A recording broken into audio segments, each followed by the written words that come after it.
What's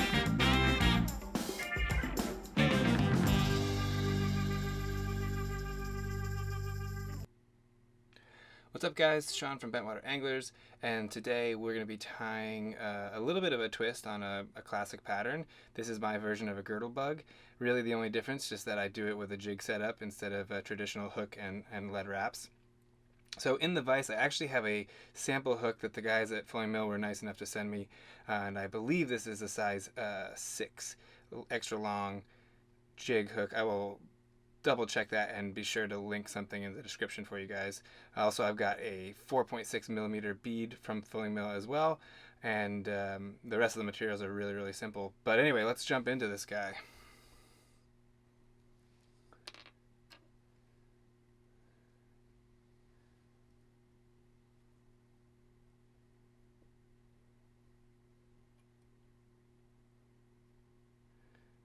Cool, so go ahead, we'll get that guy in the vise. I'm just using a tan UTC 70 denier thread for this fly today. Nothing special. You're not really going to see it. I mean, you could tie it that way with a bit of a hot spot if you wanted to, but I don't. Just get a bit of a thread wrap going on there. Come in here, we'll clip this out of our way. So next, we're just going to go ahead and we're going to add in our leg material. This is a light tan sexy floss, I believe. I apologize, I don't have the packaging anymore. But what I've gone ahead and done is I've taken one fiber, one strand off of that, and just pulled it all the way through. I don't clip it at the zip tie, I just pull that strand all the way through, and you'll see why here. We're going to be able to use this one strand for the whole fly and really waste very little of it. Big fan of not wasting materials. So what I'm going to do is I'm going to slide this bead back. I'm going to come in here, and these are just any old bobbin threader. I'm going to slide that bobbin threader through the bead, okay?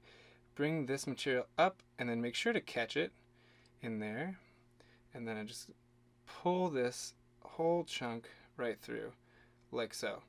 And then at this point I will go ahead and just get that out of there. Cool.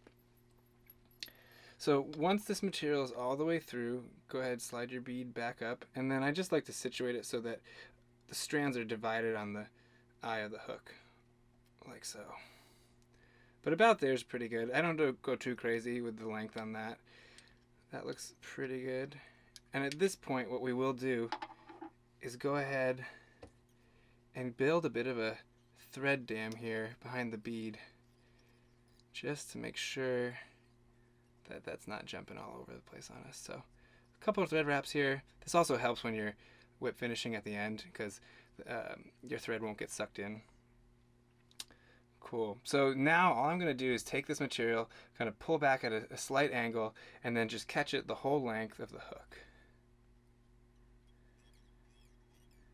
It's pretty tough stuff too, so you can put a little bit of pressure on it.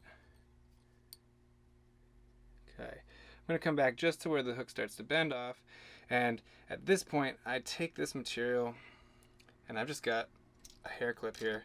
Just use that hair clip, just keep it there for just a second. We're going to come back and cut it and do all sorts of stuff. But next what I like to do, I'm going to go ahead and wrap my thread back up. I like to have these girdle bugs a little bit chunky.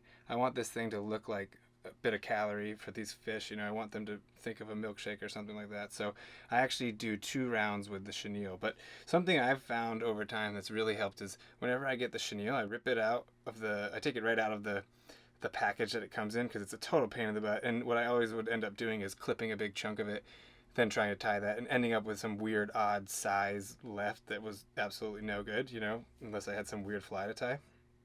So what I do is I took an old spool here. This is just some old spool that I had in my kit. Tape that on, wrap it up, and now I can use one of my old wide you got to make sure you do have a wide bobbin for this, because otherwise it won't come through. But anyway, it just makes tying this fly like a million times easier, I think. So I've clipped that off, and I'm going to go ahead and capture it just behind the eye. Behind the bead, I should say, sorry.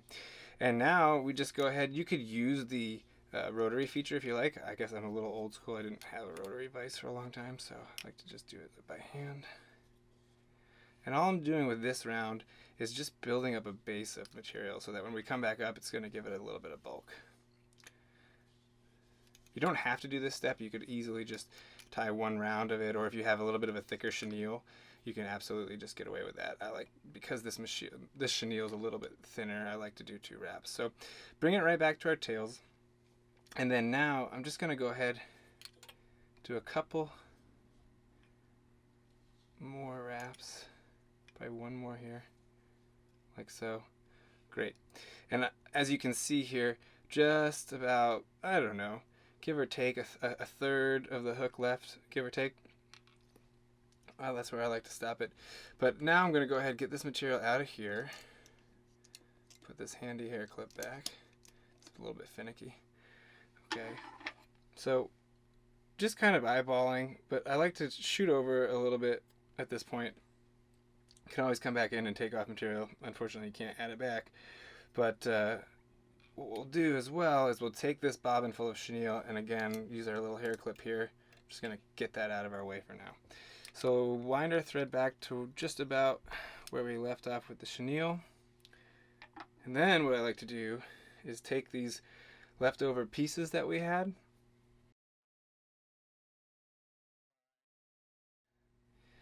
Take these leftover pieces and I'm just going to go ahead and capture them in. Now I'm measuring roughly with the back of it because you'll see I'm kind of measuring the back a little shorter than the front.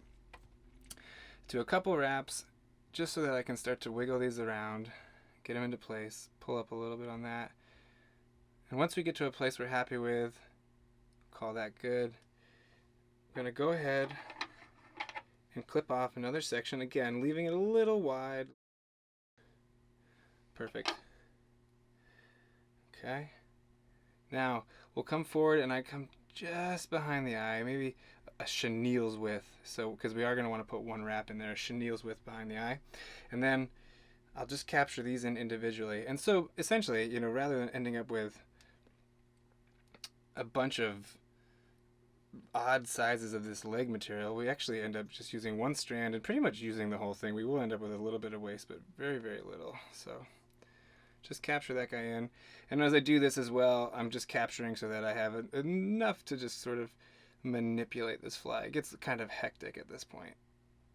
But if you leave a little bit, you can kind of manipulate that leg into place. So we'll do the same on this side. What's nice about this too is before you really commit with the chenille, you can make sure you're happy with how your fly is looking. So same idea here. Just going to come in, do a pinch wrap, get that leg on there. Pretty happy with that. Great. So I will come in and just trim the excess of this guy out of here. Get that off. Same on this side. Great. So at this point, I will work that thread forward just a couple wraps to lock everything in. We'll get our chenille out of the hair clip back there. And I always judge, depending, every fly is a little bit different, but judging by this one, I am going to want to throw 1 wrap of this behind just to kind of get these legs out. Definitely going to split the difference with 1 wrap as well. And again, we're just kind of, we get to manipulate these as we go along. So just take your time, no rush. And then we'll just do the same here, just splitting the difference. Now, you can just capture the material here.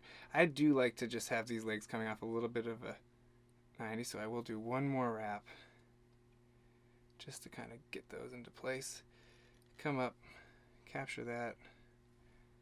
Now, just take your time here because the legs always want to get caught and do weird things. But we'll just do a couple wraps in front there. Great. Now, at this point, we can go ahead, be very careful with your scissors. Trim that chenille off.